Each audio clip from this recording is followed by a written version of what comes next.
Assalamualaikum warahmatullahi wabarakatuh. Saya Indra Bidarmadi dari kelas semester 3D NPM 1913-05-30-38, nomor absen 13. Pada kesempatan kali ini, saya akan membahas mengenai hak asasi manusia. Apa sih itu hak asasi manusia? Hak asasi manusia adalah konsep hukum dan normatif yang menyatakan bahwa setiap manusia memiliki hak yang melekat pada dirinya. Hak asasi manusia berlaku kapanpun, dimanapun, dan kepada siapapun. Dalam suatu negara, hak asasi manusia setiap warganya dilindungi sebagai kewajiban negara untuk menghormati, melindungi, dan memenuhi hak asasi manusia seluruh rakyat. Adapun pengertian HAM menurut para ahli, yang pertama yaitu John Locke. John Locke mengungkapkan bahwa HAM adalah hak yang langsung diberikan Tuhan kepada manusia sebagai hak yang dikodrati. Oleh sebab itu, tidak ada kekuatan di dunia ini yang bisa mencabutnya. Karena HAM memiliki sifat mendasar dan suci. Dan yang kedua itu ada pengertian HAM menurut Jan Matterson, yaitu HAM adalah hak-hak yang ada pada setiap manusia yang tanpanya manusia mustahil hidup sebagai manusia. Dan yang ketiga ada pengertian HAM menurut Miriam Budiarjo, yaitu hak yang dimiliki setiap orang sejak lahir di dunia. Hak itu sifatnya universal karena hak dimiliki tanpa adanya perbedaan, baik ras, gender, budaya, suku, dan agama. Dan yang keempat itu ada pengertian HAM menurut Profesor Kunchoro Purbopranoto yang menyatakan bahwa HAM adalah suatu hak yang bersifat mendasar, hak dimiliki manusia sesuai dengan kodratnya, yang pada dasarnya tidak bisa dipisahkan sehingga bersifat suci.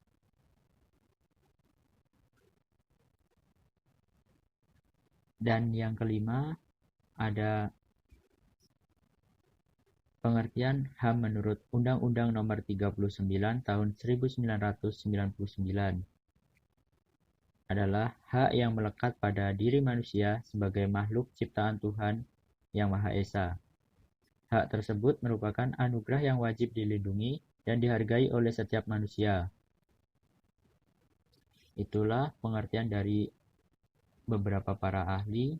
Kemudian kita lanjut ke ciri-ciri hak asasi manusia. Hak asasi manusia sendiri memiliki ciri pokok yang mendefinisikan makna dari HAM itu sendiri. Berikut adalah ciri-ciri HAM. Yang pertama, hakiki. HAM bersifat hakiki, artinya hak asasi manusia merupakan hak yang telah dimiliki manusia sejak lahir. Bahkan ketika manusia dalam kandungan, hal ini bisa diartikan bahwa HAM merupakan kodrat yang telah diberikan Tuhan kepada manusia. Bagaimanapun, HAM ada di sepanjang hidup manusia. Apabila HAM dihapuskan, maka harus meniadakan manusia itu sendiri. Dan yang kedua adalah ciri HAM universal. Artinya, keberadaan HAM berlaku secara menyeluruh bagi setiap manusia di suatu negara tanpa terkecuali. Hak asasi manusia tidak terbatas oleh tempat, ruang, dan waktu. Oleh sebab itu, dimanapun manusia, HAM harus dihormati dan dijunjung tinggi. HAM juga bersifat universal yang bermakna menjunjung tinggi setiap hak manusia tanpa memandang kedudukan, agama, ras, usia, suku, dan lain sebagainya. Manusia berhak hidup dan memiliki hak yang sama dengan sesama manusia lainnya. Kita lanjut ke ciri HAM yang ketiga, yaitu tetap. Bersifat tetap, yaitu mempunyai makna HAM akan terus ada dan melekat pada diri seorang manusia.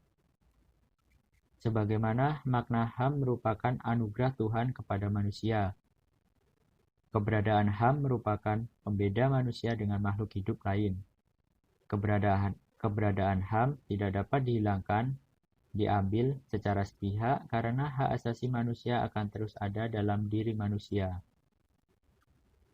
Lanjut ke ciri keempat yaitu utuh, yaitu hal ini bermakna bahwa hak asasi manusia tidak dapat dibagi antar sesama manusia. Semua orang memiliki hak yang utuh seperti hak hidup, hak sipil, hak pendidikan, hak politik, dan hak-hak lainnya. Kemudian kita beralih ke contoh HAM. Terdapat banyak contoh HAM yang melekat pada diri setiap orang. Berikut adalah contoh-contoh dari hak asasi manusia. Yang pertama, hak asasi pribadi atau personal human rights, yaitu hak yang berkaitan dengan kehidupan pribadi setiap orang. Contohnya, hak kebebasan mengemukakan pendapat, kebebasan dalam berorganisasi, hak menjalankan dan memeluk agama, kebebasan untuk bepergian, berkunjung, dan berpindah tempat.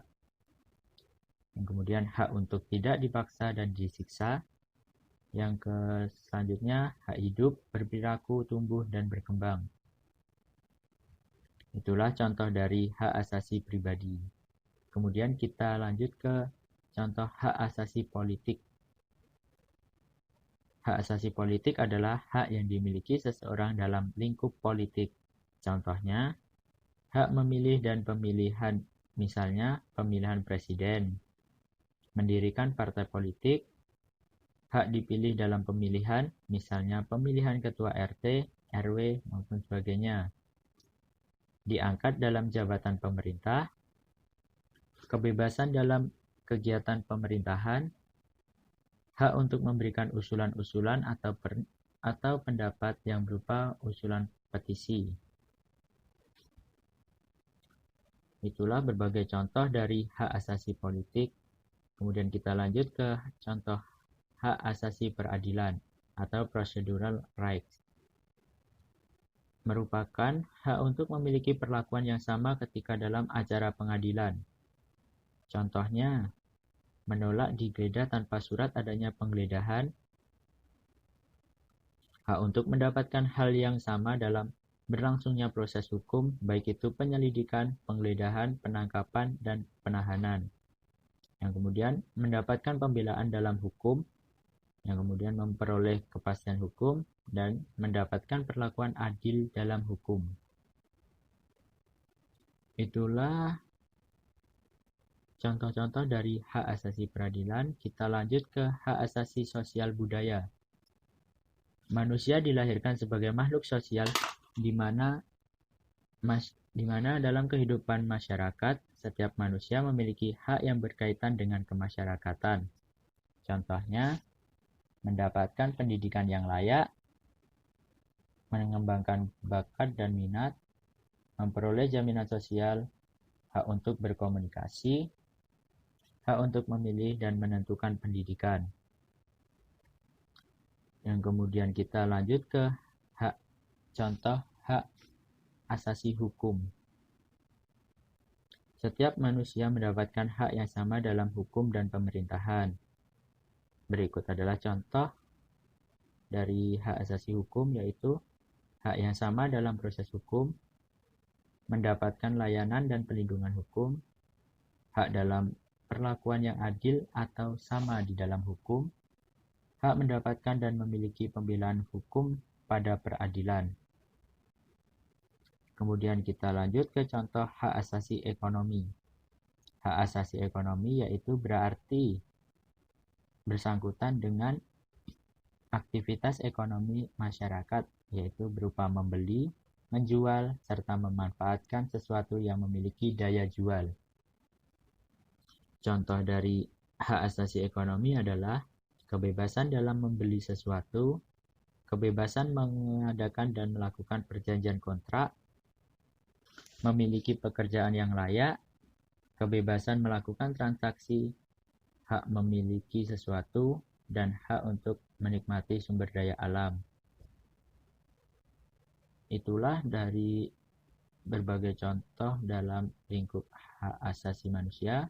Kemudian kita lanjut ke undang-undang yang mengatur hak asasi manusia. Hal-hal yang mengenai hak asasi manusia telah diatur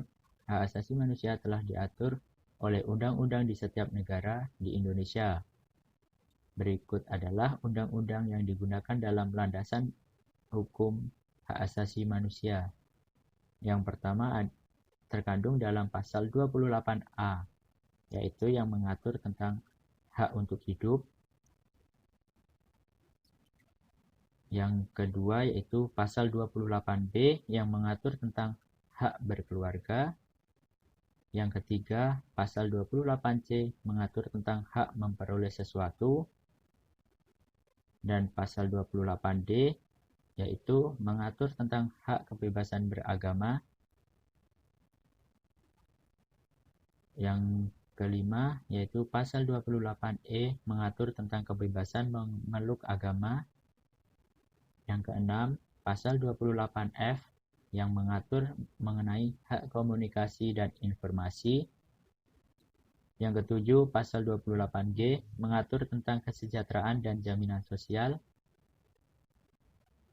Dan itulah berbagai undang-undang atau landasan hukum yang mengatur tentang hak asasi manusia. Dan sekian penjelasan dari saya. Saya akhiri. Wassalamualaikum warahmatullahi wabarakatuh.